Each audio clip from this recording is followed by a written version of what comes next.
The arrival of hope. The skies above Epsilon Eridani burned.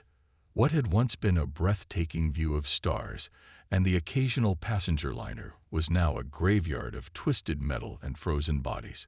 The colony's orbital defense platforms, once the pride of human engineering, drifted as lifeless husks, their weapons silent, their crews gone. In the colony's central command bunker, Governor Talia Rivera stared at the holographic display with bloodshot eyes. 3 weeks of constant Exarathi attacks had reduced Epsilon Prime from a thriving settlement of 2 million to fewer than 300,000 survivors, huddled in underground shelters. The colony's remaining defensive grid flickered at barely 20% capacity. Status of the evacuation ships? Rivera asked, her voice hoarse from lack of sleep. Lieutenant Commander Jackson consulted his tablet. The last civilian transport is loading now, Governor. Capacity for 18,000. After that, he didn't need to finish. After that, there would be no more evacuation options. The remaining colonists would be trapped with the advancing Exarathi forces. And still no response from Earth Command. Rivera already knew the answer, but some part of her still clung to hope. The quantum relay is still operational, ma'am. They've received our distress calls. But the nearest relief force is 2 weeks out at maximum FTL. 2 weeks. The colony wouldn't last 2 days at the current rate of attack. The Exarathi, a species humanity had never encountered before their sudden assault on the outer colonies 3 months ago, had proven relentless. Their biotechnology surpassed anything in the human arsenal, their ships seemingly able to heal damage and adapt to human weapons within hours of first exposure. Ma'am, the communications officer called out, his voice suddenly animated. I'm picking up an unscheduled quantum transmission from Sol. Military encryption, highest priority. Rivera hurried to the comm station, hope warring with desperation. Put it through. The holographic display resolved into the stern face of Admiral Helena Way, commander of Earth's Interstellar Defense Force. Governor Rivera, I see you're still holding on. Barely, Admiral. We've lost 85% of our defenses. The Exarathi have adapted to everything we've thrown at them. Admiral Wee nodded, her expression giving nothing away. Help is coming, Governor. Not the relief force you requested. Something better. The UES Eclipse. Rivera's eyes widened. The Eclipse was supposed to be a rumor. A project so classified that most military personnel thought it was just a budget line cover for other defense spending. The prototype, it's operational. More than operational. It's 4 hours from your position. 4 hours? That's impossible. Even with the newest drive systems. The Eclipse isn't like anything you've seen before, Governor. It's what we've been building for the scenario we're now facing. First contact with a technologically superior, hostile species. Captain Ilara Chen is in command. Follow her instructions to the letter when she arrives. Until then, hold your position. The transmission cut out, leaving Rivera staring at empty space. Around her, the command staff exchanged glances of confusion and fragile hope. Is this real? Jackson asked quietly. One ship against the Exarathi fleet. Rivera straightened her uniform jacket. It had better be. Get me a direct line to the defense grid controllers. We need to keep the shields up for 4 more hours. Captain Ilara Chen stood on the bridge of the UES Eclipse, humanity's most advanced warship and best-kept secret. At 43, Chen had spent the last 8 years of her career attached to the Eclipse project, watching the ship evolve from theoretical designs to the sleek obsidian vessel that hummed around her now. Status report, she called out, eyes fixed on the tactical display showing the Epsilon Eridani system. The red markers representing Exarathi vessels outnumbered the blue human signatures 20-1. Quantum fold drive functioning at optimal parameters, Captain, reported Lieutenant Commander Raj Pittal from the engineering station. Core temperature stable. All hybrid systems online and ready. Weapons. Chen turned to her tactical officer. Lieutenant Sofia Torres nodded crisply. Conventional systems at full capacity. Phase shift weapons primed but untested in combat conditions. Gateway devices charged, but the targeting system still shows fluctuations. Chen wasn't surprised. The Eclipse carried weapons systems that existed only in theoretical physics 6 years ago. Some had never been tested outside controlled conditions, but war had a way of accelerating timelines. And the Titan Protocol. A hush fell over the bridge. The Titan Protocol was the ship's last resort, a weapon of such destructive potential that its mere existence violated 3 interstellar treaties. Treaties that might no longer matter if humanity couldn't halt the Karathi advance. Operational, Captain, Torres replied softly. But the energy requirements would drain our reserves. We'd be defenseless afterward. Chen nodded. Let's hope it doesn't come to that.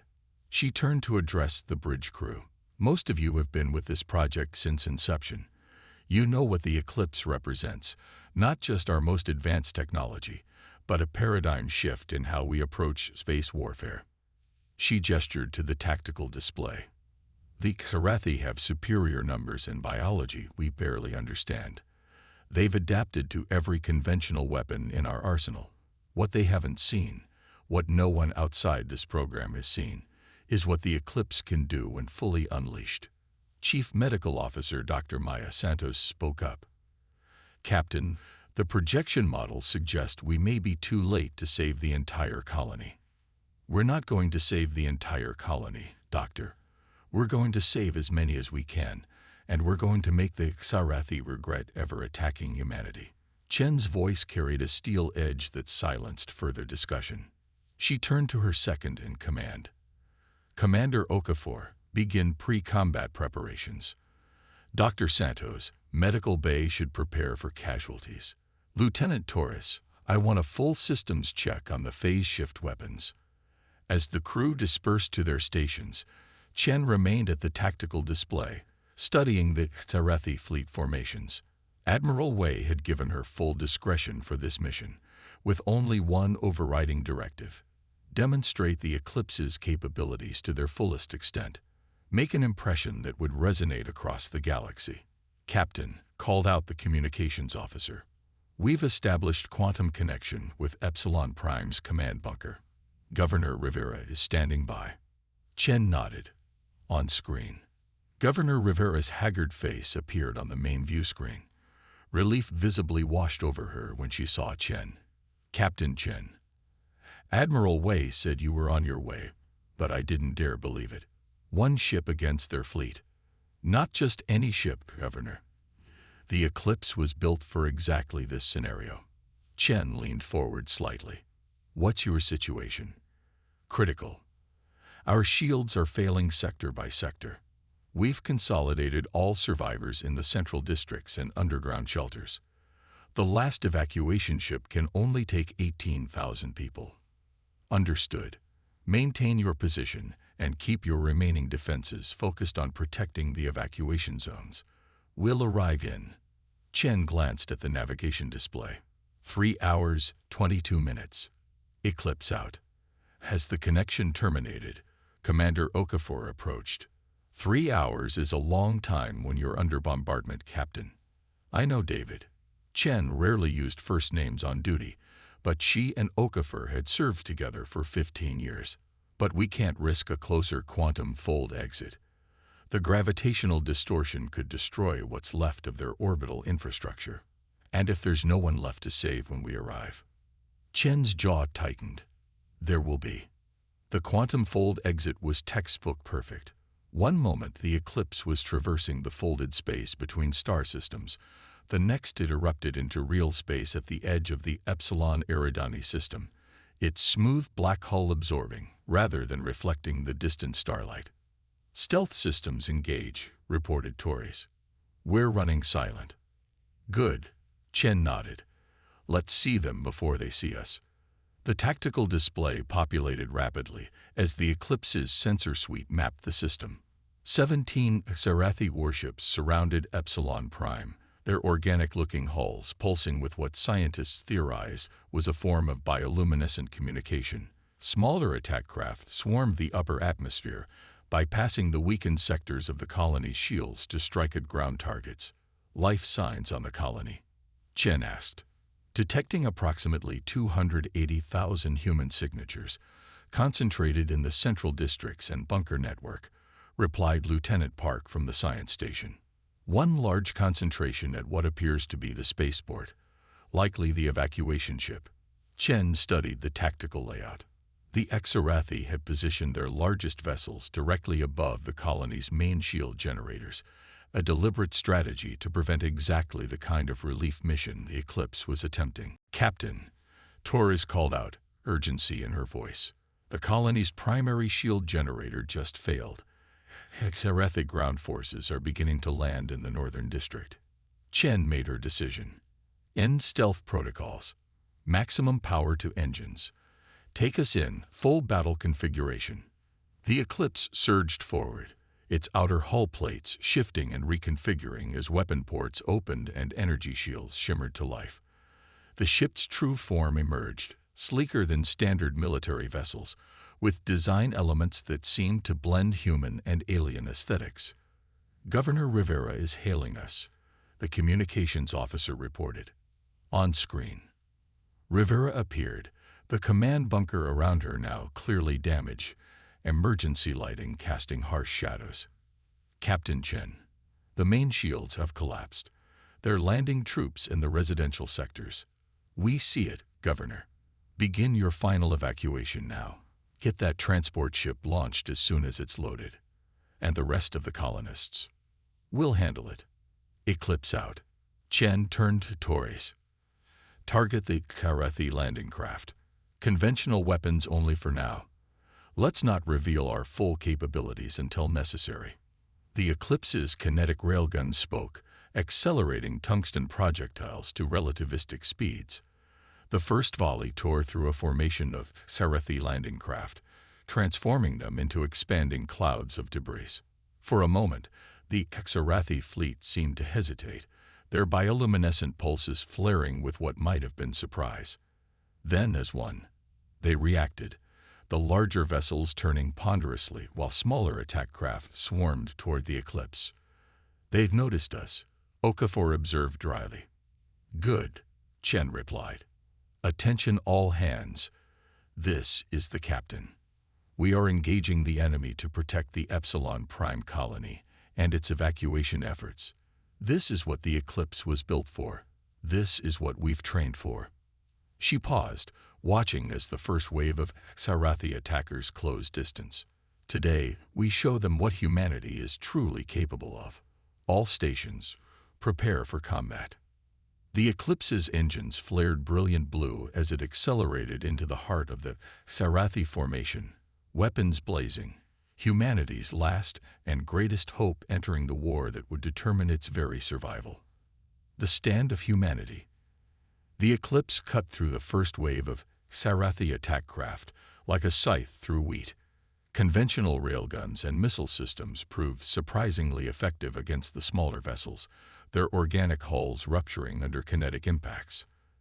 They didn't expect us, Lieutenant Torres observed, her fingers dancing across the tactical console as she coordinated firing solutions. Their defensive formations are disorganized. Don't get overconfident, Chen cautioned. They adapt quickly. As if to confirm her warning, the tactical display showed the larger Exarathi warships altering their approach, their hulls pulsing with increasingly complex bioluminescent patterns. Captain, I'm detecting energy buildups in the Exarathi capital ships, Park reported. Pattern matches their main weapon systems from previous engagements. Evasive maneuvers, Chen ordered. Bring us around to heading 270 maximum thrust. The Eclipse responded instantly, its advanced inertial dampeners allowing maneuvers that would have crushed the crew of any conventional vessel. As the ship banked sharply, brilliant beams of coherent energy sliced through the space it had occupied seconds before. Near miss, Commander Okafor reported. But they're tracking us now. Chen nodded grimly. Status of the colony evacuation. Transport ship is at 93% capacity, Park replied. Estimated launch in 8 minutes. 8 minutes they might not have. On the tactical display, the Xarathi fleet was regrouping, their seemingly chaotic movements resolving into an encirclement pattern. "They're trying to box us in," Torres observed. "Let them try," Chen replied. "Activate phase shift weapons. Target the 3 largest vessels." A ripple of anticipation went through the bridge crew.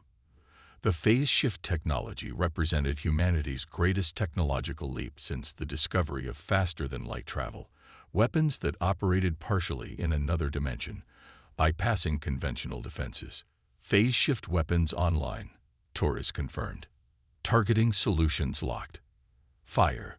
From specialized ports along the Eclipse's hull, beams of energy that seemed to bend reality itself lanced out. Unlike conventional energy weapons, which burned brilliant blue or red, these appeared as distortions in spacetime, areas where light itself bent and twisted. Where they struck the Xarathi vessels, matter simply ceased to exist, carved away by forces operating beyond normal physical laws. The effect was devastating. 3 Xarathi capital ships, each nearly a kilometer in length, now bore perfect cylindrical holes through their core sections. Their bioluminescent patterns flared chaotically, then dimmed as critical systems failed. "Direct hits," Torres reported, unable to keep the satisfaction from her voice. 2 targets completely disabled. The third is attempting to regenerate, but its power signature is fluctuating. For a moment, the Xarathi fleet seemed to freeze, their coordinated movements faltering as they processed this new threat. Then, with alarming speed, they adapted, the remaining capital ships spreading further apart while intensifying their weapons fire. "They're learning," Chen observed. "Adjust firing protocols. Random targeting, variable beam intensity." As the Eclipse continued its assault, the colony transport finally lifted off, straining against Epsilon Prime's gravity, well with its cargo of desperate survivors. "Transport away," Park announced. "But they're being targeted by Xarathi interceptors. Provide cover fire," Chen ordered. "All conventional weapons create a corridor for their escape." The Eclipse pivoted, its point defense systems creating a wall of firepower that shredded approaching Xarathi craft. The transport accelerated toward the system's jump point, where it could engage its FTL drive and escape to safety. But as the Eclipse diverted its attention to protecting the transport, the main Xarathi fleet pressed their attack.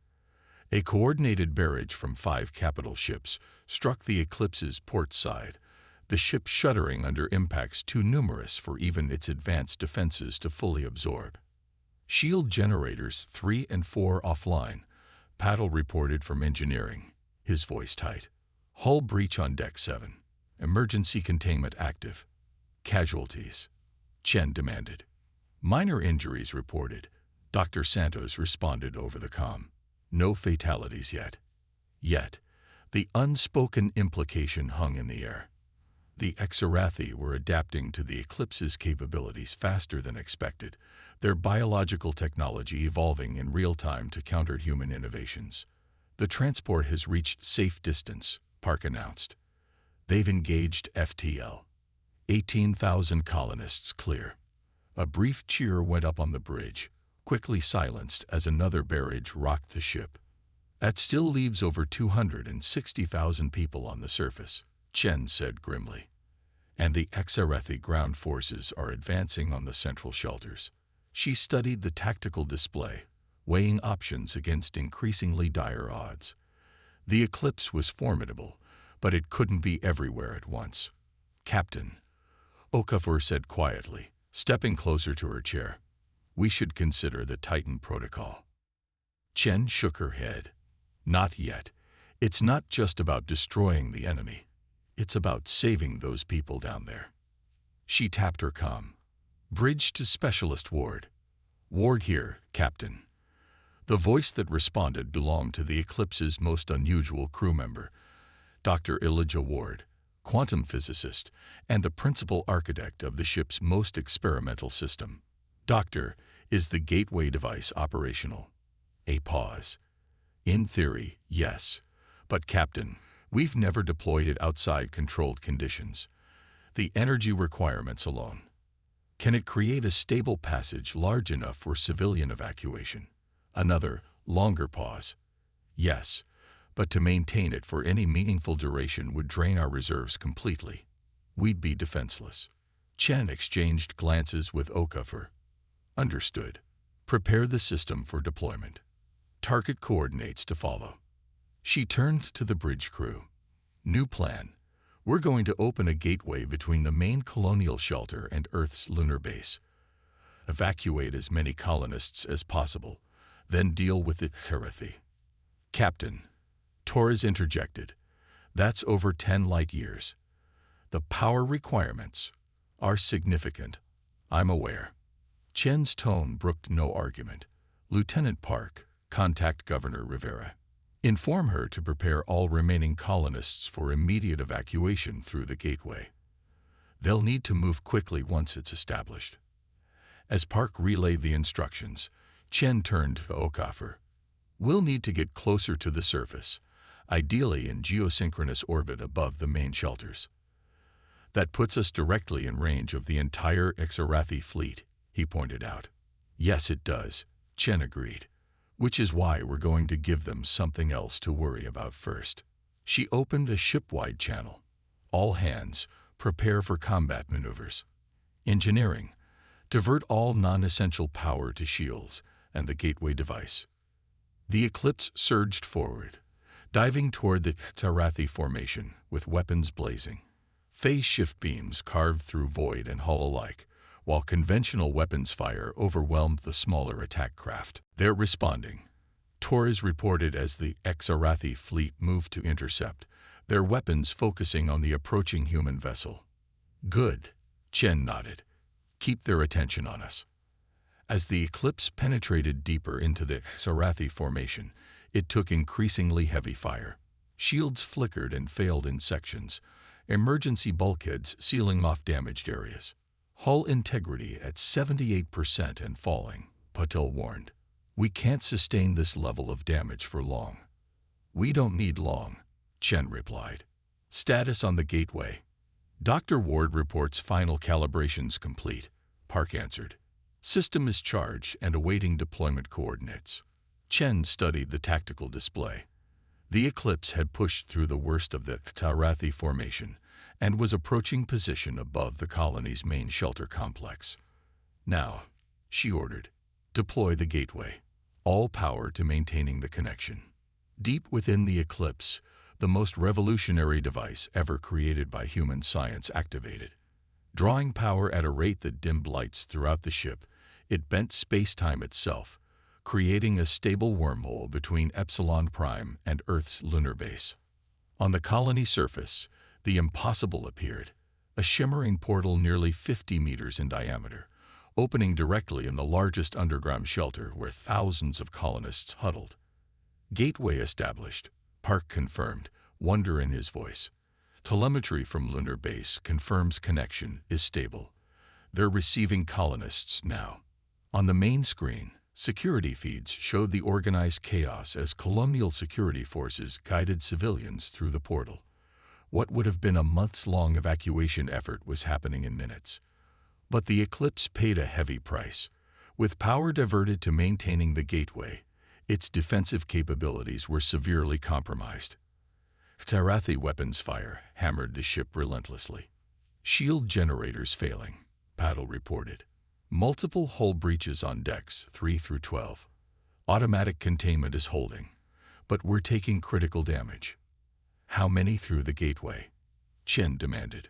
Approximately 40,000 so far, Park replied after consulting with colonial authorities. But at the current rate, full evacuation will take hours we don't have. Chen's expression hardened. We need to buy more time. She turned to Torres. Target all Xerathi vessels with remaining conventional weapons. Keep them occupied. As the Eclipse continued its desperate defense, a new signal appeared on communications. Captain, Park called out. I'm receiving a transmission. It's being broadcast on all frequencies, directed at both us and the colony. Source: the Xerathi command vessel. Chen straightened. On screen. The view screen resolved to show a being unlike anything in humanity's xenobiological database. The Exarathi commander appeared as a writhing mass of translucent tissue wrapped around a crystalline core, with multiple appendages that seemed both mechanical and organic. When it spoke, the words came through the translation matrix as flat and emotionless. Human vessel, your resistance is noted. Impressive, but futile. Our adaptation is complete. Your weapons no longer threaten us. What do you want? Chen demanded. Why attack peaceful colonies? Your species represents biological potential. Your adaptability threatens the harmony. The dissolution protocol requires your removal. We've never encountered your species before these attacks, Chen countered. We pose no threat to you. Not now. Eventually.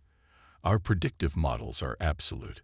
The gateway technology you now employ confirms our assessment. Your species must not be permitted to develop further. The communication terminated abruptly. Moments later, the Exarathi fleet surged forward in a coordinated assault, their weapons now focused with terrifying precision on the Eclipse's most vulnerable systems.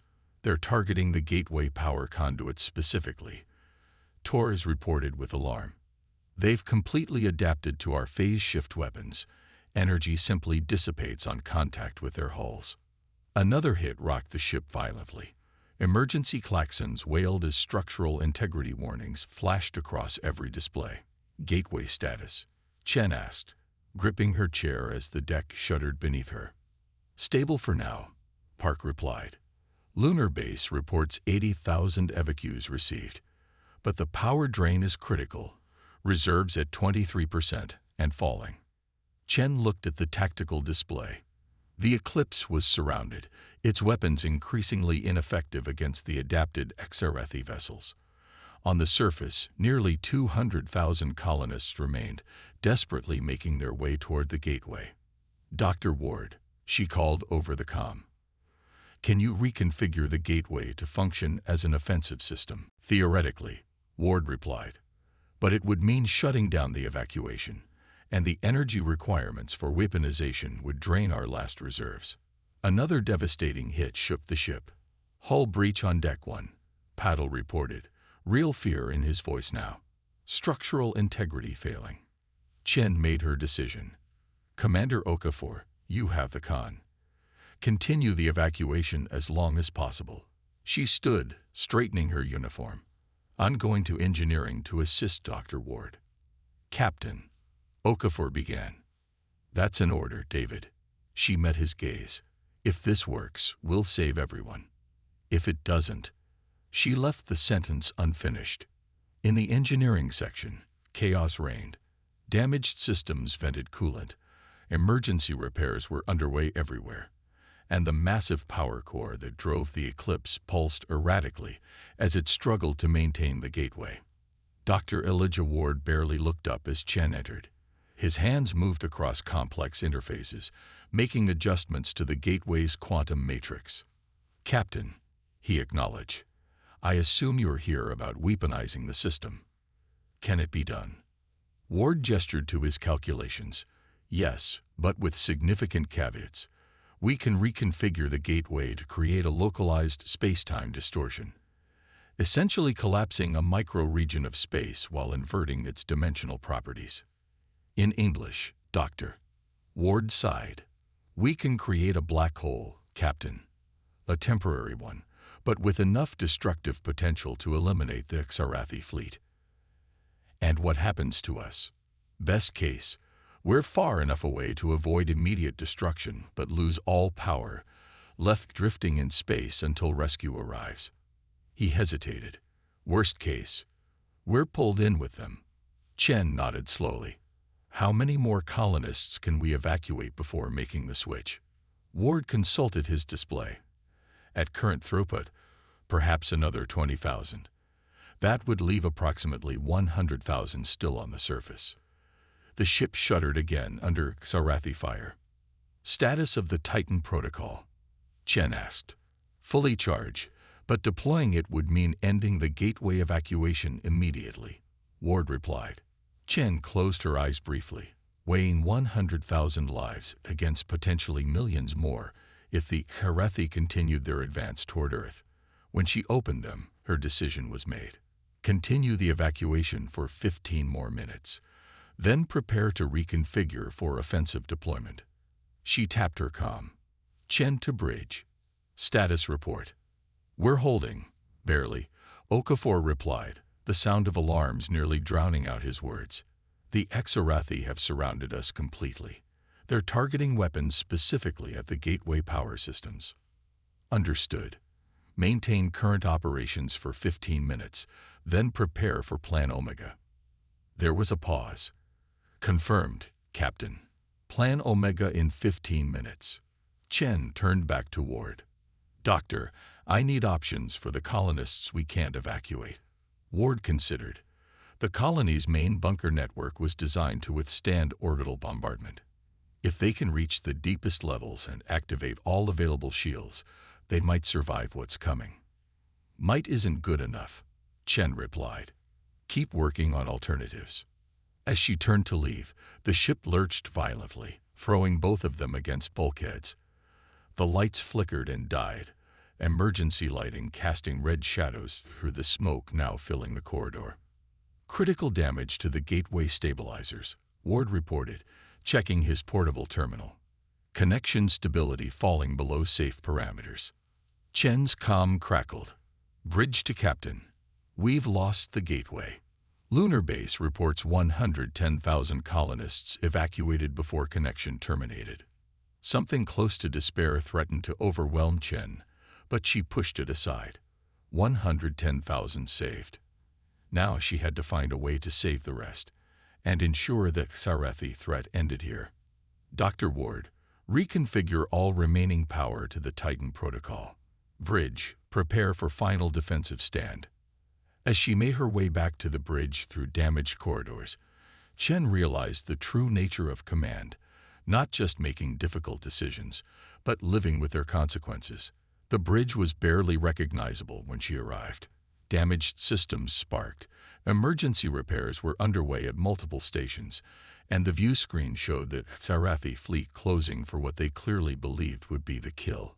Status of the colony, she asked, resuming her position in the command chair. Governor Rivera reports all remaining colonists are retreating to the deepest bunker levels, Park replied. Approximately 90,000 people. Chen nodded grimly. Status of the Titan protocol.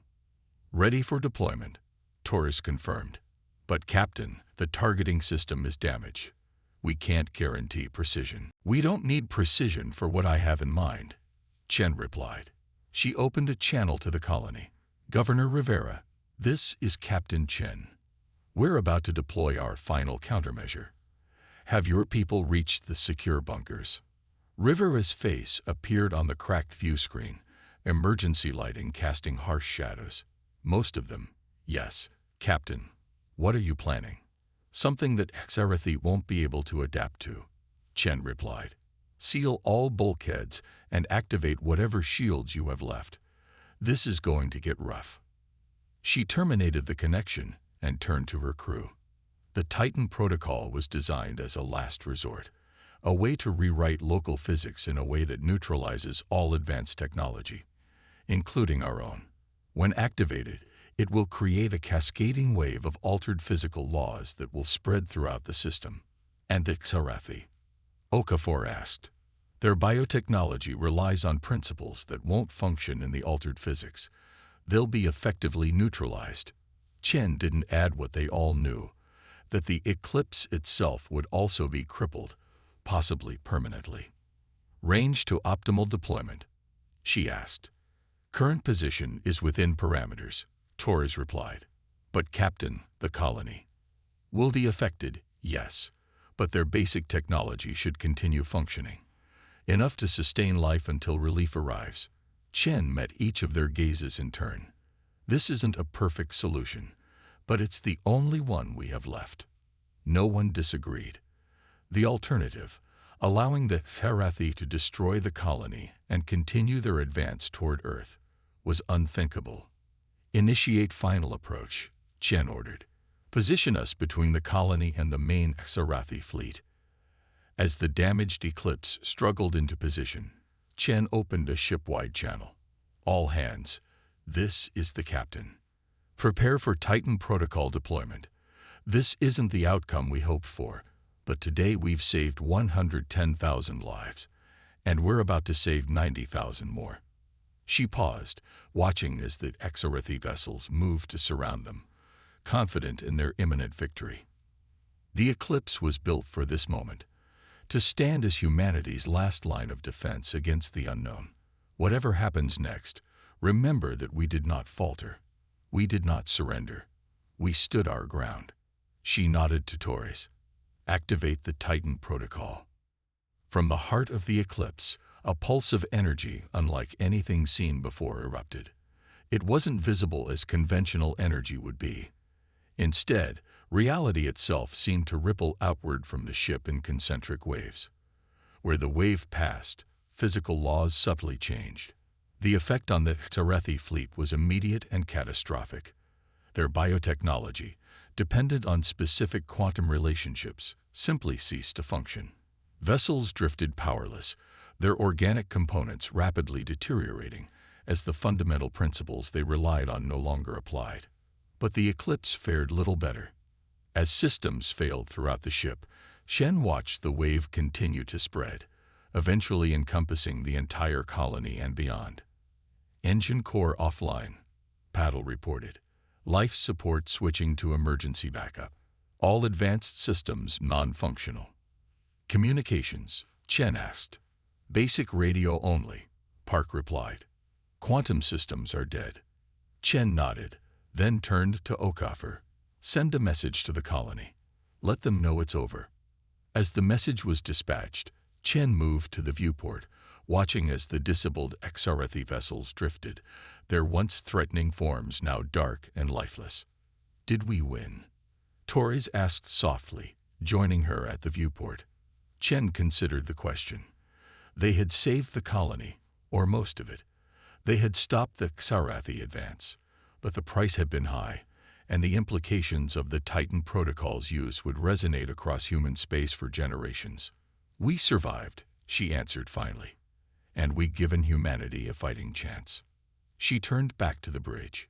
Now we rebuild, we adapt, and we prepare, because this won't be the last test we face among the stars. Around them, the crippled Eclipse drifted in silent testimony to humanity's resolve, not just to survive, but to stand defiant against any threat, no matter the odds. It wasn't victory in the traditional sense, but something perhaps more important, proof that humanity would never go quietly, never surrender without a fight. As emergency powers stabilized and damage reports filtered in, Chen allowed herself a moment of reflection.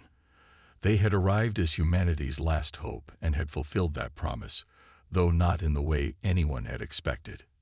Captain, Park called out. I'm picking up multiple signatures on long-range sensors. Earth ships. The relief force has arrived early. A thin smile crossed Chen's face. Signal them our status, and inform Governor Rivera help is coming. The war wasn't over.